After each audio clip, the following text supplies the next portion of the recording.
Namaste guys, ChristianRLong, life enhancement consultant, giving you a big and beautiful shout out on this Thursday afternoon here in Denver, Colorado. It is 1 o'clock p.m. Mountain Time. We're jumping on for our daily dose of divine light, love, and power with our focus on the light aspect. And I was actually talking with a friend. This came into my awareness, and then I was connecting that awareness to a newsletter that we wrote a few weeks ago connected to the light aspect, Adriana, namaste, connected to the light aspect with developing clarity. So how many of us have had a friend, a family member, a coach, a therapist, a healer ask us a question? Amanda, namaste, ask us a question, and instead of answering it clearly and concisely, we go like this.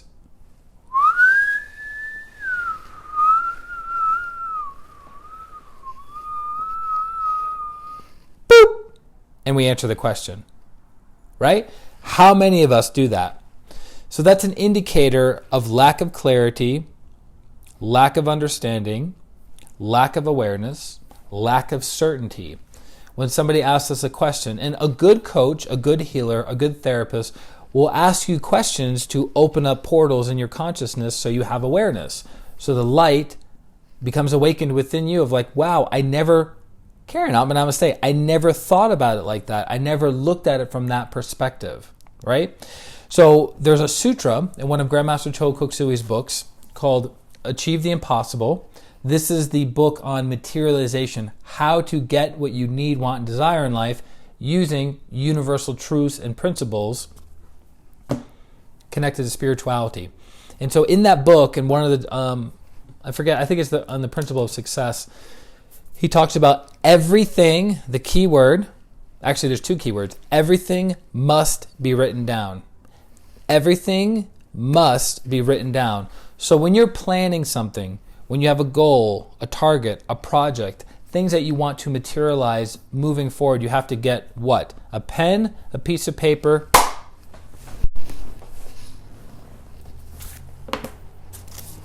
right? Put them together, Paula, namaste, and write things out. Why? Because as you're writing things out, you're developing clarity, Ryan, namaste, clarity, understanding, certainty, and you're filling in the gaps to your thinking. You're filling in the blind spots to the lack of light within you. So when you have a clear question or a clear objective or a clear problem, and you define it, then you can work through the details. It's the process of materialization connected to the throat chakra. So everything must be written down. So if you ask somebody a question, what kind of career would you like to have? How much money do you want to earn annually? What do you want to have in your ideal relationship? Tina, namaste, whatever it is that you're seeking, and if you answer like this all over the place, one of my mentors used to call it a drunkalogue, right? So you have a monologue where it's just one person talking. He calls it a drunkalogue where somebody's just all over the place. They're not clear, they're not concise, and they're not certain. So you can always tell what a person is thinking by how a person speaks. If they speak with clarity, they're concise, they're confident and competent, that's how they think. If they think doubtfulness, fuzziness, delusion, all over the place, then how they communicate will come out that way out of their mouths. So it's very, very important to be aware of that. Super, super important. So that's why it's quite fascinating that there's a book on my bookshelf called The Yoga of Synthesis that was written by Sri Aurobindo in the early 1970s. And that book is kind of like the precursor to Arhatic Yoga, which is what was taught to me by my teacher, Grandmaster Choa Kok Sui. And that book is written by one of the greatest Indian gurus of the 20th century, Sri Aurobindo. And he covers extremely complex subjects concisely. But even that, you're like, whoa, that's really high. That's super, super high level. But think about it. He's taking extremely high level spiritual concepts and ideals, and he's trying to step it down so somebody can read it, understand it, and apply that principle into their lives. But even if you're not a mentally sharp person, it'll be very, very hard to understand those teachings to a high degree. You know, it's quite interesting. Another thing to look for when people are communicating, again, this is connected to the light aspect, is when you hear people say, well, okay, sort of, maybe, when they have filler words, and I've done thousands of hours of public speaking over the course of my life. When you use those filler words, it's you're not understanding what you're saying. So you're trying to create a space for yourself, not for the listener. That's why it's called a filler word. You're creating a space for yourself to go, what am I trying to say? What's my point? Rather than being still, thinking, and continuing forward. Does that make sense? So our topic today is the light aspect of the soul. Everything must be written down. Pen, paper. The reason everything must be written down is so you can get clarity, so you can fill in the blind spots to your thinking. What am I not seeing? Also defining the problem. You could be trying to solve the wrong problem.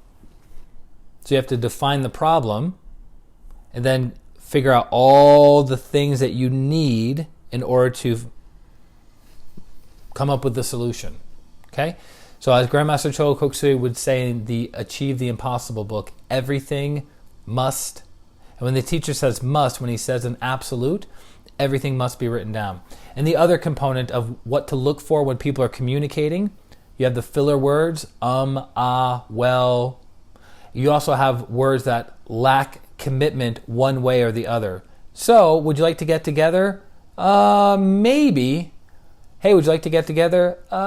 Sort of. Would you like to do this, this, and this? Kind of, right? So that's a person straddling the fence, right? That's a person straddling the fence between giving a yes or giving a no. Partly, people that communicate like that are afraid of missing out. It's called FOMO, fear of missing out. So they won't make a commitment, yes or no, because either one closes options. So people don't like to do that, typically. The other one is fear of rejection. Fear of not being accepted by the other person if they say yes or no. But if you straddle the fence and you give a sort of, maybe, kind of, possibly, then you're never committing, therefore you're never offending the other person, right? So it's something to pay attention to in the listening of others. It's called active listening. So when you make a commitment with somebody, find out how they show up. Get a yes or no answer. And if somebody doesn't like that, that's an indicator of where their intentions are. It would be similar to, for instance, if you proposed to somebody and you said, would you like to get married? And they go, well, kind of. They're either not committed to marriage as an idea for themselves, or they're not committed to marriage at all, like to that person. So either not at all or not to that person, right? So they're kind of like ho-hum about it. So that would probably be not the best person to commit the rest of your life to, right? If you're like, so, would you like to be married? Would you like to spend our lives together? Well, sort of, kind of, maybe, possibly. Usually a good indicator that that's probably not a long-term relationship or commitment for you. Make sense? So something to watch out for. So another interesting thing, and this is still covering the light aspect of the soul, dealing with communication, creativity, intelligence, is the importance of asking questions. I have always been fascinated why people don't ask questions more often, right? They talk at people, they make statements, they tell them what to do or not to do, rather than seeking to understand. And the way you seek to understand is by asking questions, right? of view and why they feel the way they feel, why they think the way they think, why they do the things that they do. Therefore, I'm going to ask questions, because when you ask questions, it gets the other person's buy-in, right? When you ask questions, you get in general, a better sense of where the person is, whether they're being truthful or whether they're not being truthful, whether they're lying to themselves or whether they're lying to you or to other people, right? But there's a tendency for us not to we don't ask questions because we're afraid of what that answer will give us and what we have to do with that answer. Because then once we know the answer, we have to be proactive. But if we tell people what to do and what not to do, it makes us feel comfortable, it makes us feel empowered, it makes us feel in control. True or not true? But if you ask a question, I might not like the answer. I may be uncomfortable with that angle the person's sharing with me. But it's super, super important. I love it when people ask me questions because it gives me an opportunity to go, is that really what I want? Is that really what I'm trying to say? Is that the right thing for me to do? Why am I showing up in that way, right? So one of my clients, funny enough, recently asked me, hey, I noticed something. Would you like feedback? Well, hello, I'm all about personal growth, spiritual growth, becoming a better person. And guess what? She got my buy-in. So I immediately said, yes, absolutely. What's your feedback? I put my ego off to the side, my personality off to the side, my negative pride off to the side, and I humbled myself to go, what do you got? This is a learning opportunity for me. I'm open and receptive, right? And then the feedback came in, and I was like, I can see your point of view, and I can see how that shows up. I had my aha moment, right? So I notice so often people do not ask questions. Paula's mind is blown. People don't ask questions. It blows my mind. The reason I don't ask each and every one of you questions throughout this entire stream is because it's not that format. But if you and I were sitting with each other, across from one another, I would be asking you questions, getting to know you, getting to understand you, getting to see how you work, how you tick, what your hopes, your dreams, your aspirations are, because that's what interests me and that's how I get to know you, versus telling you things, talking at you, making statements, and directing everything about the conversation. Which is actually ironic because the person who asks the most questions is the one who controls the conversation, right? Because the person who is talking is the one that is being led by the person asking the questions. If I ask the question, what would you like to have for dinner tonight? Your thoughts and your emotions are now entangled in that question, and you have to follow through on that. Or you can completely ignore the question and talk about something else. But the person who's asking the questions are directing the conversation. But again, you can use it as a manipulative tool, or you can use it as a genuine tool to get to understand somebody. So Tina says, I like when people want to get to know me and vice versa. Absolutely. We always want to know people, and we always like people who want to like us, who want to know us, who want to get connected to us. Make sense? So I'm a very, very big believer of active listening, asking qualifying questions, seeking to understand, clarifying. If I heard you correctly, you said this, this, and this. Is that accurate? Right? That's another thing in communication is assumptions. I could do a whole course on communication. Is assumptions. Is that we make an assumption of who that person is. We make an assumption of their opinion. We make an assumption of their viewpoint. Super dangerous. Not good thing to do. So that's why we hear something from somebody and then we repeat back to them what we think or thought they said. So if I understand you correctly, you don't want tuna casserole this evening for dinner. Is that correct? Oh, you want chicken casserole. Okay, I thought you just didn't want tuna casserole or any kind of casserole. So you're just saying you don't want tuna, you don't want chicken, but you want tuna. Oh, got it. Okay, makes sense. Right? So don't make assumptions and ask qualifying questions and then reaffirm. Okay, if I understand you correctly, if I understand you correctly, you're saying this. There's a tendency, because of my lifestyle, because of my profession, because of my life experience, there's a tendency for people to misunderstand me. There's a tendency for people to think they know who I am and what I'm about.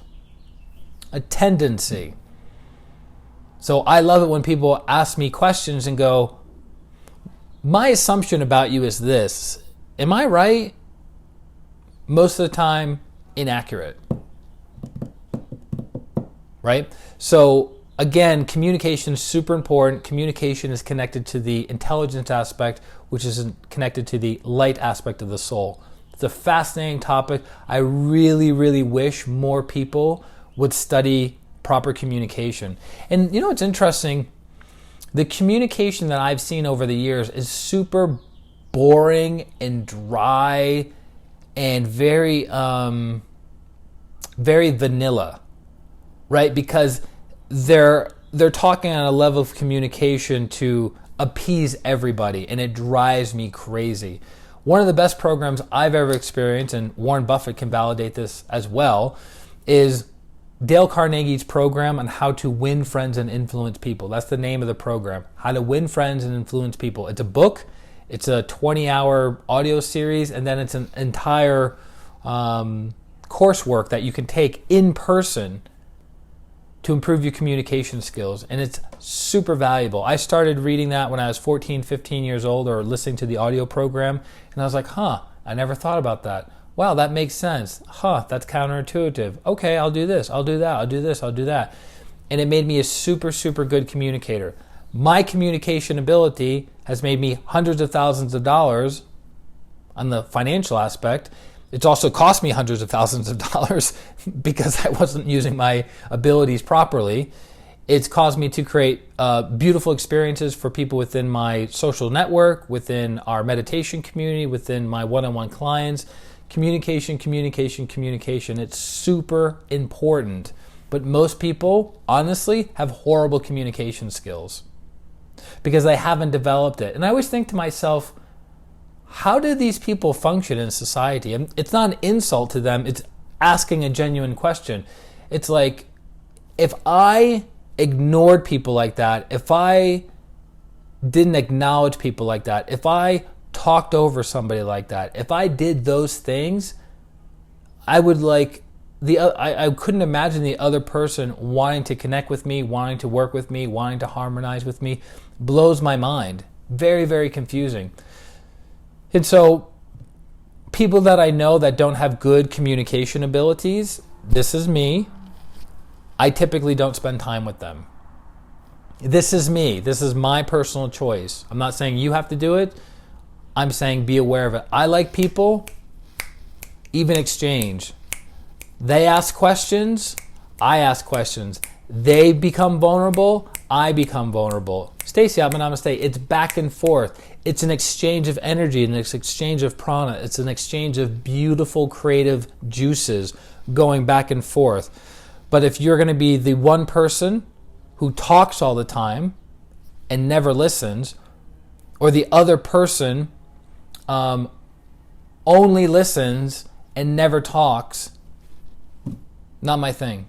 Adrian says, I read it when I was 16. I want to read it again. It's excellent. It's great to have a refresher course. So communication, I could talk about communication all day because there's so many nuances to communication. You have body language. You have eye contact. You have